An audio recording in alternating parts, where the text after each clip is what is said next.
Assalamualaikum warahmatullahi wabarakatuh. Berjumpa saya dengan Mariadi. Kembali video ini saya buat dalam rangka untuk menyelesaikan tugas dari mata kuliah pedagogik. Adapun materi dalam video ini adalah membahas tentang strategi pembelajaran PJOK dilihat dari sudut pedagogik. Dalam era globalisasi, dunia pendidikan sangat penting dan pemerintah telah merencanakan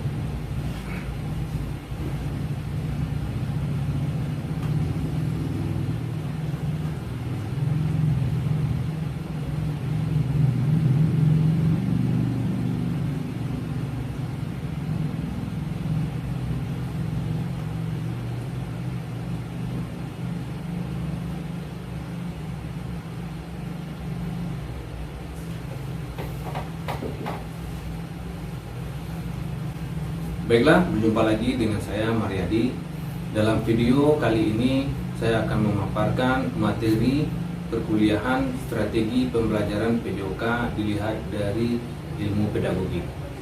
Sebelum kita membahas dari sudut pandang pedagogik, marilah kita lihat dulu dan kita jabarkan dulu tentang apa itu strategi pembelajaran.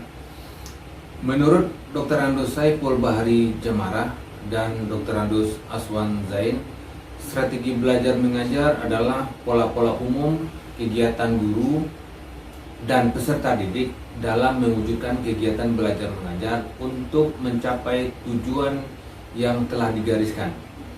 Strategi pembelajaran sebagai seperangkat kegiatan yang dilakukan oleh guru untuk mencapai tujuan-tujuan tertentu dalam proses pembelajaran tersebut. Dalam batasan-batasan tersebut di atas, dapat dipahami bahwa strategi pembelajaran merupakan pola umum kegiatan pembelajaran, rangkaian perbuatan guru, perbuatan siswa dalam mewujudkan suatu peristiwa pembelajaran yang efektif untuk mencapai suatu pembelajaran. Nah, strategi pembelajaran pada hakikatnya berkenaan dengan pertama adalah adanya urutan kegiatan pembelajaran. Urutan kegiatan pembelajaran ini adalah bagaimana kegiatan-kegiatan pembelajaran itu sudah kita susun secara sistematis mengacu kepada materi pembelajaran dan jumlah waktu yang tersedia. Kemudian yang kedua adalah metode apa yang digunakan, teknik pendekatan apa yang digunakan dalam pembelajaran tersebut sehingga pelajaran itu dapat berlangsung dengan efektif dan efisien. Materi yang disajikan dapat dikuasai oleh peserta didik tersebut. Nah, dalam pembelajaran tersebut juga ada strategi menggunakan media apa kita. Apakah kita menggunakan media IT atau menggunakan media-media yang lain. Jadi media pembelajaran bagian dari strategi pembelajaran tersebut. Nah, kemudian yang keempat adalah pembagian dan peran fungsi antara guru dan siswa dalam proses pembelajaran. Apa yang dikerjakan guru dan apa yang harus dikerjakan siswa itu juga harus tercermin dalam strategi pembelajaran tersebut sehingga proses pembelajaran itu dapat berjalan sebagaimana mestinya hingga mencapai dari tujuan pendidikan tersebut. Tujuan pendidikan merupakan suatu hal yang ingin dicapai oleh lembaga pendidikan melalui suatu kegiatan pendidikan. Tujuan pendidikan ini didasari oleh sifat ilmu pendidikan yang normatif dan praktis. Ilmu pendidikan sebagai ilmu pengetahuan. Normatif ilmu pendidikan merupakan kaedah-kaedah, norma-norma, dan ukuran tingkah laku manusia. Ilmu pendidikan sebagai ilmu pengetahuan praktis. Tugas pendidikan dalam hal ini adalah menanamkan sistem norma-norma tingkah laku yang dijunjung tinggi oleh lembaga pendidikan. Nah, untuk mencapai pembelajaran ini, maka guru betul-betul harus mempersiapkan segala sesuatunya sehingga peserta didik dapat mengikuti proses pembelajaran. Nah, kemudian yang keempat adalah media sarana dan prasarana pembelajaran. Adalah segala hal yang mengandung informasi yang berupa pesan atau model gerakan yang hendak disampaikan kepada siswa. Media proses pembelajaran pendidikan Ismani terdiri dari media audiovisual dan kinetik, atau media visual merupakan wadah menyampaikan pesan yang dapat dilihat. Kemudian metode pembelajaran.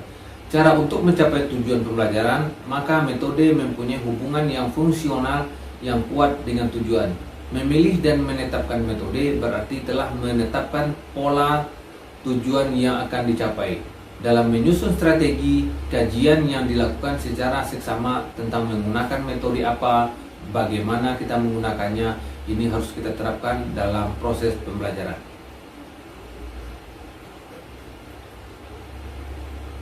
Kembali kepada media pembelajaran. Media pembelajaran adalah segala hal yang mendukung informasi yang berupa pesan atau model gerakan yang hendak disampaikan kepada siswa. Di dalam milih model pembelajaran ini, hendaknya guru juga harus selektif apakah media tersebut dapat kita pakai dalam pembelajaran tersebut dan siswa bisa memahami konten pembelajaran jika kita menggunakan media tersebut. Nah, strategi belajar memiliki fungsi. Yang pertama, strategi pembelajaran ini meningkatkan produktivitas pembelajaran dengan jalan mempercepat laju belajar, membantu guru untuk menggunakan waktu secara baik dan mengurangi beban guru dalam menyajikan informasi sehingga dapat lebih banyak membina dan mengembangkan gairah peserta didik. Nah, strategi pembelajaran ini betul-betul kita desain sedemikian rupa sehingga betul-betul terpola dalam pembelajaran itu, mulai dari pembelajaran yang termudah sampai yang tersulit dan tersajikan kepada siswa dengan mengacu kepada waktu yang tersedia. Kemudian memberikan kemungkinan pembelajaran yang bersifat individual maupun kelompok dengan mengurangi kontrol guru yang kaku dan tradisional. Memberikan kesempatan bagi siswa untuk berkembang sesuai dengan kemampuannya yang kita kenal dengan siswa aktif. Yang ketiga, memberikan dasar yang lebih ilmiah terhadap pelajaran dengan cara merancang program pembelajaran yang lebih sistematis, mengembangkan bahan pengajaran yang dilandasi oleh penelitian.